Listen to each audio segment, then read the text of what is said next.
नमस्कार। आज हम बात करने जा रहे हैं एक ऐसी गंभीर रिपोर्ट की जिसे हर म्यूचुअल फंड निवेशक को जरूर सुनना चाहिए। क्योंकि अगर आप भी एसआईपी या लमसम के जरिए अपना पैसा म्यूचुअल फंड्स में लगा रहे हैं तो ध्यान रखिए, इस साल कुछ फंड्स ने न सिर्फ कमाया नहीं बल्कि निवेशकों के पैसे डुबो दिए।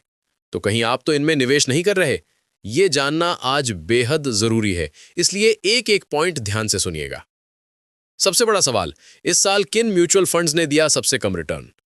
जहां आमतौर पर कहा जाता है कि म्यूचुअल फंड में 12 से 14% तक का औसत रिटर्न मिल सकता है, वहीं बाजार की चाल पर निर्भर ये रिटर्न कभी-कभी निवेशकों को बड़ा झटका भी दे देता है। और इस साल कुछ फंड्स ने बिल्कुल यही किया, नेगेटिव रिटर्न, सीधा नुकसान। आइए देखते हैं वो फंड्स जिनमें निवेश करने वालों को सबसे बड़ी मार झेलनी पड़ी।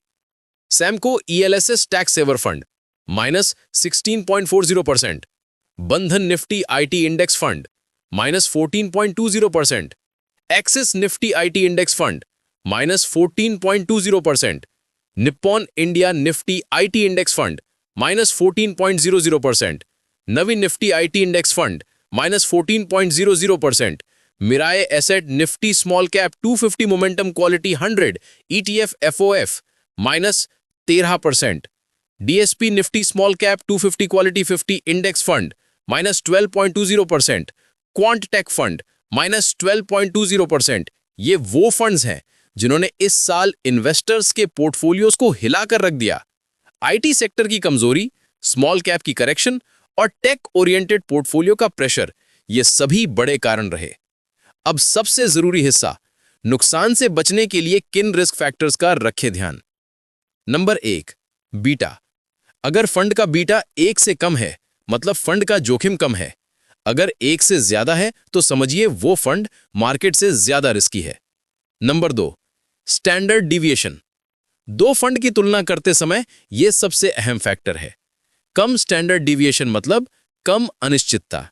उदाहरण, 5% स्टैंडर्ड डिविएशन वाला फंड 10% वाले की तुलना में काफी ज्यादा स्थिर माना जाता है। Number 3, Sharpe ratio. 1.00 से कम रिस्क। 1.99 से ज्यादा हाई रिस्क। 2.00 से 2.99 सामान्य रिस्क। 3.00 से ज्यादा बहुत हाई रिस्क और बेहद वॉलेटाइल फंड। यही वो मैट्रिक्स है जिनसे आप आसानी से समझ सकते हैं कि कोई फंड आपके लिए सही है या सिर्फ रिटर्न के नाम पर रिस्क खिलवा रहा है। तो निवेशक सावधान रहें, रिटर्न के पीछे भागने से पहले रिस्क को समझना बहुत जरूरी है। आज आपने उन फंड्स के बारे में जाना जिन्होंने इस साल भारी नुकसान दिया और वो तरीके भी जिनसे आप भविष्य में ऐसी गलतियों से बच सकते हैं। निवेश की दुनिया में जागरूकता ही आपकी सबसे बड़ी सुरक्षा है। फिलहाल के लिए बस इतना ही, मैं चलता हूं, लेकिन आप समझदारी से निवेश कीजिए।